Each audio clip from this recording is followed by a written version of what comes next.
안녕하십니까 동역자 여러분. 오늘 계속 이어서 우리 사무엘상 16장을 보도록 하겠습니다. 자, 앞에서 우리가 내용을 보았죠. 사무엘이 이세 아들 중 맨 마지막 아들인 다윗에게 사울왕을 대신해서 기름을 붓죠. 왕이 되는 기름을 붓는 그런 내용에 대해서 우리가 같이 보았습니다. 자, 오늘은 이제 기름 부음 받은 그 다윗이 사울왕 앞에 나가는 그런 장면을 볼게요. 자, 여호와의 영이 사울에게서 떠나고 여호와께서 부리시는 악령이 그를 번뇌케 한지라. 사울이 사울 된 것은 성령의 감동에서 여호와의 영이 함께 했기 때문이에요. 그런데 여호와의 영이 하나님이 떠나니까 누가 대신 그 자리를 차지합니까? 안녕이 그를 번뇌케 합니다. 아마 여호와께서 부르시는 이런 거 보니까 하나님께서 사울을 버리시려고 자신의 지혜와 권능은 사라지게 하고 오히려 이 악령에게 그를 번뇌케 한 거예요. 이제 버리시는 거죠. 하나님이 사울을 버리시는 거예요. 사울의 신하들이 사울에게 이르되 보소서 하나님께서 부르시는 악령이 왕을 번뇌케 한즉 원하건대 우리 주께서는 당신 앞에서 모시는 신하들에게 명령해서 수금을 잘 타는 사람을 구하게 하소서. 하나님께서 부르시는 악령이 왕에게 이를 때에 그가 손으로 타면 왕이 나으시리라 하는지라. 그래서 이 늘 악령에 시달리는 이 왕을 보고 신하들이 요청하죠. 수금 잘 타는 사람들을, 그 사람을 구하소서. 아마 그렇게 수금을 잘 타고 찬양할 때에 악령이 물러갈 겁니다. 이렇게 제안하죠. 실제로 뭐 수금을 잘 타고 찬양을 잘하면 악령이 물러가는가? 그것은 증명된 바가 없지만 그래도 사울이 악령에 늘 시달리게 되니까 이런 말을 하게 해서 다윗을 사울 곁에 두게 하는 거죠. 실제로 수금을 잘 탄다고 해서 악령이 물러나고 이러지는 않겠죠.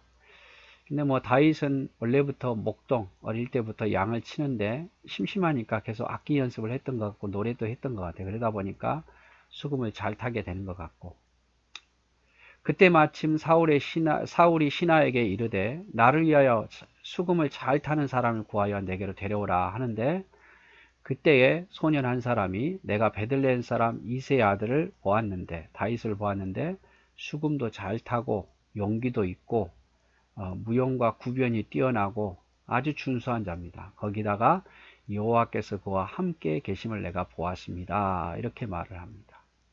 이게 여러분 우연이겠습니까? 하나님께서 다윗을 사울의 손에 붙이기 위해서 그런 거죠. 그래서 사람들이 보기에도 하나님과 함께 하더란 말이죠. 말도 잘하고 용기도 있고 준수하고, 그게 그 사람의 눈에 들어왔을 때 마침 사울이 수금 잘 타는 자 요청하니까 이 사람을 추천하죠. 자, 사울이 이에 전령을 이새에게 보내어 이르되 양치는 내 아들 다윗을 내게로 보내라 하매, 이새가 떡 한 가죽 부대와 포도주 염소 새끼를 나귀에게 실리고 그의 아들 다윗을 시켜 사울에게 보내니라. 그래서 가죽 한 부대, 염소 새끼 이런 것들을 딸려서 보냈어요. 다윗을 사울에게. 다윗이 사울에게 이르러 그 앞에 모셔서매 사울이 그를 크게 사랑하여 자기의 무기를 드는 자를 삼았다. 사울이 눈에 확 들어온 거죠, 다윗이. 그래서 자기 무기 드는 자, 시종이에요. 왕이 직접 무기를 들고 다니는 게 아니고 이 시종이 항상 무기를 들고 다니는 거예요. 그래서 왕이 달라 하면 주고. 또 사울이 이새에게 사람을 보내어 이르되 원하건대 다윗을 내 앞에 모셔서게 하라. 그가 내게 은총을 얻었느니라 하니라. 그래서 이번 한 번만 오지 말고 내 곁에서 같이 있게 하라 이 말이죠. 자주. 하나님께서 부리시는 악령이 사울에게 이를 때에 다윗이 수금을 들고 와서 손으로 탄즉 사울이 상쾌하여 낫고 악령이 그에게서 떠나니라. 악기를 다룬다고 해서 악령이 물러간 건 아니지만 하나님께서 역사하신 거죠. 다윗이 이렇게 악기를 연주하고 찬양할 때에 사울이 악령을 들었다가 정신으로 돌아오는, 결국에는 하나님께서 다윗을 쓰시려고 왕 옆에 둔 거예요. 그래서 다윗은 사울의 사랑을 받고 사랑이 가장 신뢰할 수 있는 사울의 무기든 자로 임명이 되고, 또 사울에게 악령이 들 때마다, 우울감이 들 때마다 수금 타면 악령이 물러가고 온전한 영역 돌아왔더라 이 말이죠. 하지만 이것이 나중에는 사울의 시기심을 불러오게 됩니다. 결국 하나님께서 이 일을 하나씩 하나씩 해결해 가시는 거죠. 만약에 다윗이 사울 곁에 있지 않았으면 이렇게 순식간에 유명하게 되지는 않았을 거예요. 근데 늘 사울이 다윗을 보아왔고, 다윗이 용맹이 드러나고, 다윗의 지혜가 드러나고, 다윗에게 하나님이 함께하는 것이 늘 드러나게 된 거죠. 네, 시간이 좀 남았으니까 우리 17장으로 넘어갈까요?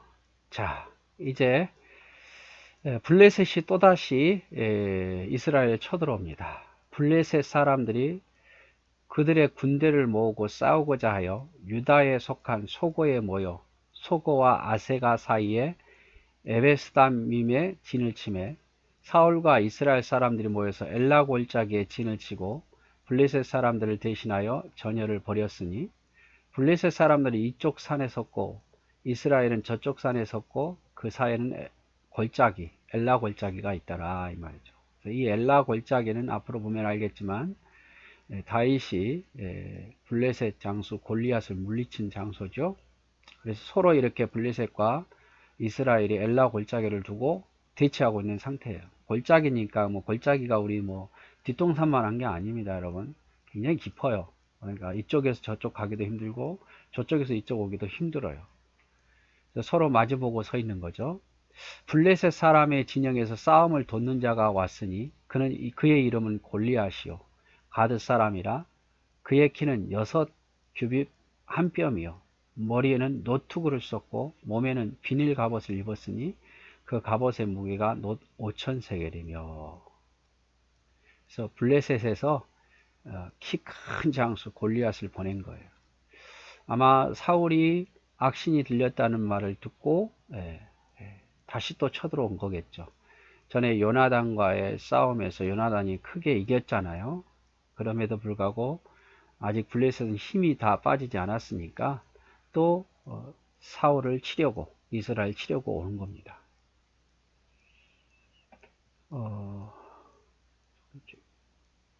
내려서 그의 다리에는, 골리앗의 다리에는 녹 각반을 쳤고 어깨 사이에는 놋 단창을 메었으니 그 창자루는 배틀째 같고 창날은 철 600세겔이며 방패든 자가 앞서 행하더라. 이게 뭐 철이 뭐 몇 세겔이고 이건 중요한 거 아니에요. 그가 서서 이스라엘 군대를 향하여 외쳐 이르되 너희가 어찌하여 나와서 전열을 벌였느냐. 나는 블레셋 사람이 아니며 너희는 사울의 신복이 아니냐.